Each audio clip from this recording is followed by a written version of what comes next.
Jain students, my name is Ayushi, Assistant Professor from IT Department. In the last lecture, we have started our topic arrays.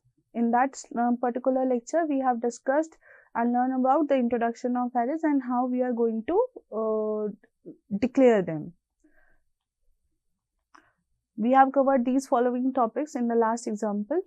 In the last slide, we have discussed.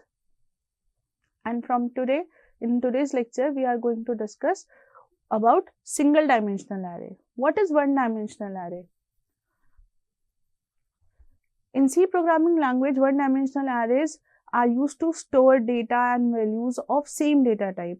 In the last video also, we have discussed the definition of arrays. What were arrays? How we are going to define them? Arrays are collection of homogeneous elements. Homogeneous as in similar elements, elements of same type. If we want to store marks of all the students, then all the marks should be in either integer or float. It will not be going to be a combination of integer and floating points both. Or we can say one-dimensional arrays or single-dimensional arrays are used to store a row of values. All the elements in the one-dimensional array are stored in horizontal way, or we can say in a single row. Suppose this is an array, and we are going to store 5 elements in it. It is like a row structure. It is like a row. Single dimensional arrays are also called one-dimensional arrays, linear arrays, one-dimensional arrays. In your exam, any topic, any question can be raised on one-dimensional array, single-dimensional array with these names, linear arrays or one-dimensional arrays. Then, we have also discussed the definition of array. Then, how we are going to define an array. These two slides we have to discuss first.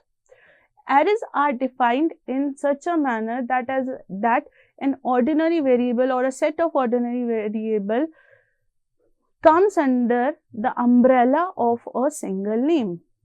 Multiple elements we can store under the same name. First, you have to decide what will be the name of the set in which you want to store the elements of same data type. Suppose you are declaring you want to store marks of a student, a single student's marks in 5 different subjects, or marks of 5 students in a single subject. So, the name you have decided for storing multiple elements will be marks. Okay, and then later comes how many marks, how many students' marks you want to store in this particular array, under this name. So, you have to associate a set of square brackets also, which we referred them as, here I have already written, which we referred, this set of square brackets we referred as subscripts. Without associating square brackets with the name of the array, we cannot declare an array. So, what will be the definition or how we are going to define this? For one-dimensional array, the size of the array is very essential, which we have to define while declaring the array. So, the size is specified by a positive integer. The value that you are going to specify here will be a positive integer only, and that will be enclosed within the square brackets. So, this expression is usually written as a positive integer constant. In general terms, one-dimensional array can be defined as, I am going to here write the syntax of array, how we are going to declare. Everything that you are going to use, that any identifier that you are going to use in the program must be declared first.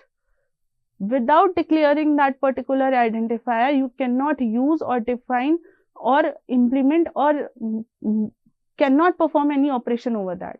So first we have to discuss, we should have known what will be the declaration syntax for an array. So first you have to specify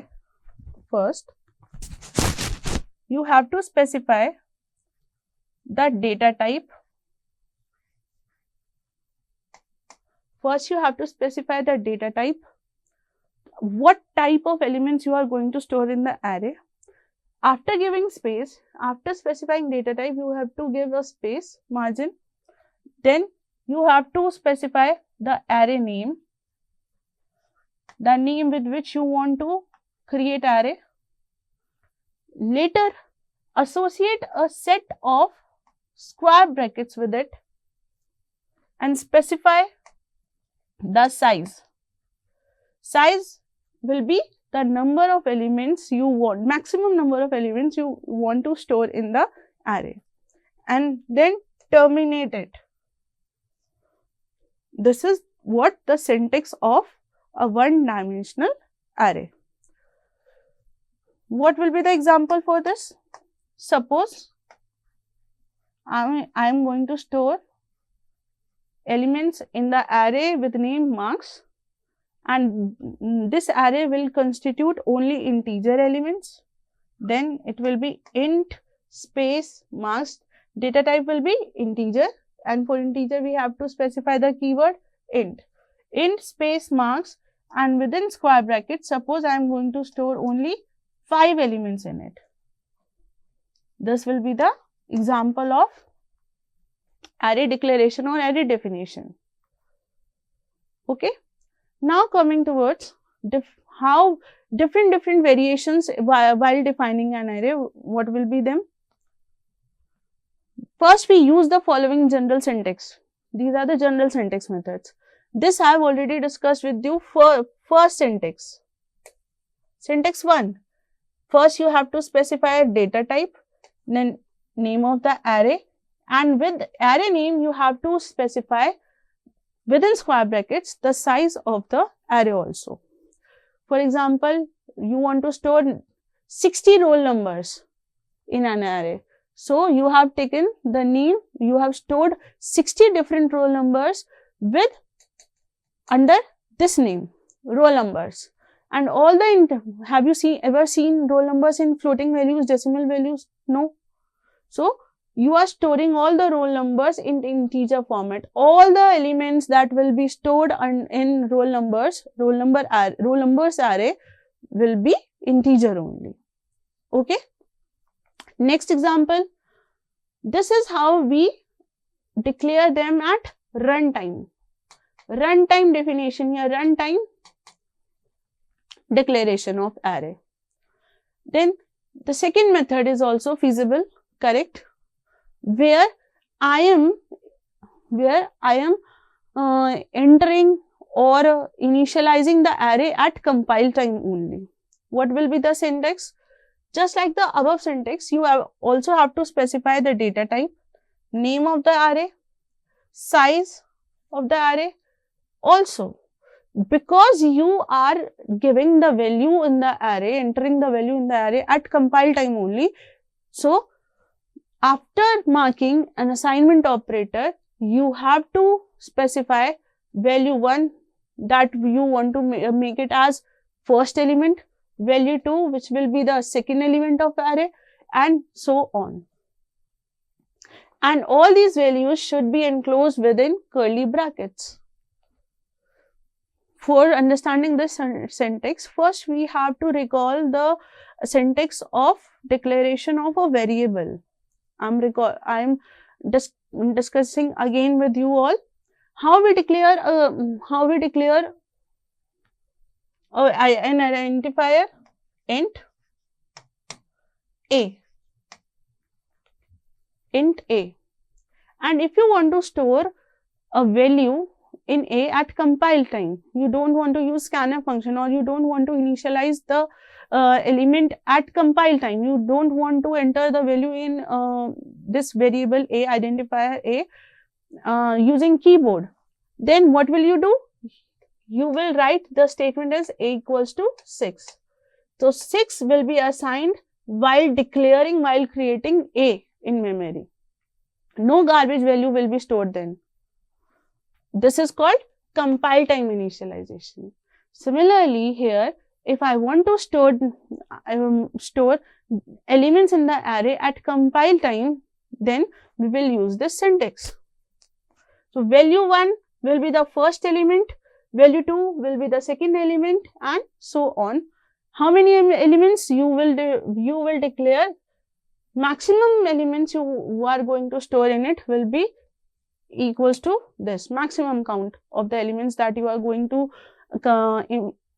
initialize at compile time should not exceed this value, size of the array.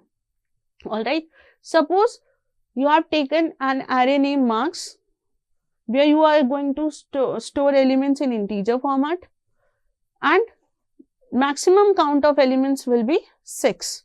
Maximum elements that will be stored in the array with name marks will be 6. So you have stored 89, 90, 76, 78, 98, 86, all these elements in the 1D array. So how it is going to be in the memory? Because we have already studied in the last slide that all the elements are stored in one-dimensional array like in a row structure, in a row manner, row wise. So 89 will be the first element of array, 90 will be the second element of the array, 76, 78, 98 and 86. This is how the elements will be stored via this syntax. If you have written the elements, if you want to store elements at compile time, then you have to follow this syntax. You can store elements of integer or float of character of double data type in one-dimensional array. Then this is the extension of, this is the variation, this third syntax is the variation of the second syntax only. Both are these of compile time initialization. The only difference is if you are defining the elements at runtime, if you are giving input all the elements in array at compile time, then there is no need to specify the maximum element count or the size or the length of the array that we earlier had defined within square brackets. You can see, first we have to specify a data type, then array name, and then within square brackets in this particular syntax we have not specified the type, maximum size or maximum count of the array.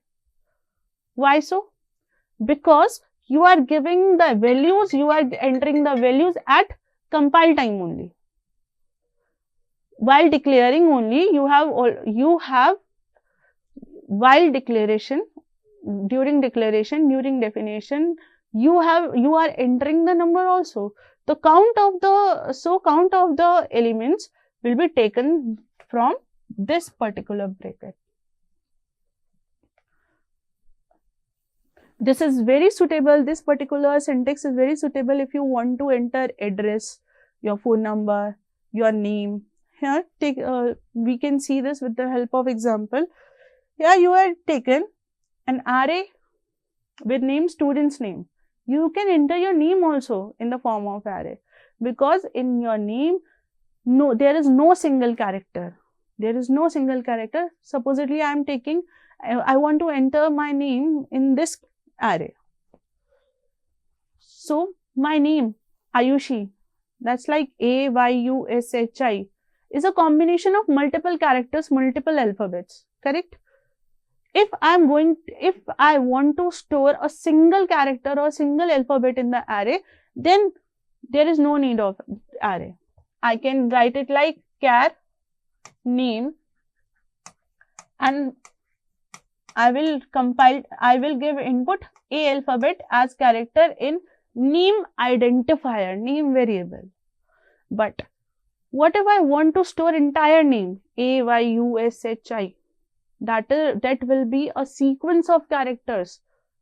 It will include how many characters then? Ayushi is a combination of how many alphabets? 6 characters then. So I can write it as char. Data type, suitable data type will be char. Then array name is name. And here I have no need to specify the maximum count, maximum number of elements in the array. Why so? Within curly brackets, I am going to input the entire name, entire sequence of character by character, like this. A is a single character. So, in the array, how my name is going to be entered? First character is A. Then A will be stored here. Then next element will be Y. Y will be stored here. Then U, S, H and I. U, S, H, I. This is how a name can be stored. We can store a name in a character array. There is a special topic in AKTU syllabus in your unit that is referred as character array. So we have learned here how character arrays are defined. If you want to give a string as input into under a single name as identifier, then you can refer this method. This is very suitable for entering inputs for marks, name, address and similar objects. Then our next discussion will be of how we are going to be declare an array, that we have done already, and after that lately how our declared array will be stored in the memory. What will be the memory representation? So if you want to store marks of one student, then this method is very suitable. Int marks equals to 10. If you want to store marks of 5 subjects, then you can declare like it: int M1, M2, M3, M4, M5. But what if you want to store marks of entire class? Suppose a class is comprising of 100 students or 80 students. You want to store the marks of all 80 students of a particular subject, suppose PPS. So for that I have to declare 100 different variables for that purpose. It will be a very tiring process, very time consuming, and it will occupy a very large space. Each variable of integer type will allocate 4 bytes of space in 64-bit compiler, and that will be going 400 bytes. What we can do? Memory space will be the same, but this is the repetitive, very tedious approach, and it will occupy a number of 2-3 lines. Then how we can avoid this task, this tedious task? By combining all these marks of all 80 students or all 100 students under one umbrella, that is under a single name, that is array. We are going to declare an array with same name, and the same name will be carried forward by each and every element stored in it. For example, if you want to store marks of 100 students, what will you do? The very easy step, very easy approach will be to create an array for it. Here is the example. I want to store marks. For that, I have taken marks array, an array with name marks. I am taken data type here as float. Marks can be stored in 24.5, 76.5, 76.0. This is very simple representation, very commonly used representation for marks. Okay. For that, I have on safer side, I have declared data type float with it. For how many students I want to store marks? 100 marks. 100. So I have specified the size, the length of the array here within subscripts. Then second step, the second important point is the individual array elements are distinguished from one another by the value that is assigned to a subscript into it, and this particular subscript is we are going to refer it as index only. For example, I have declared an array int marks. I am taking size 5 here because for me it is not possible to create 100 blocks on the board. So I am taking a very small count of 5. Alright. 1, 2, 3, 4, 5. These are the memory blocks that we have created for array that will store 5 marks. So name of the array is what? Marks. And first element will be at location 0. The index of the element will start from 0 only. This you have to keep in mind. The index of the array will start from 0, then 1, 2, 3, 4. If we are having 5 elements, if we are having 5 elements and the index value is starting from 0, then the last element will be 5 minus 1, 4. If an array is having n number of elements, index starts with 0 and index of last element will be n minus 1. Alright. So, how we are going to discuss them?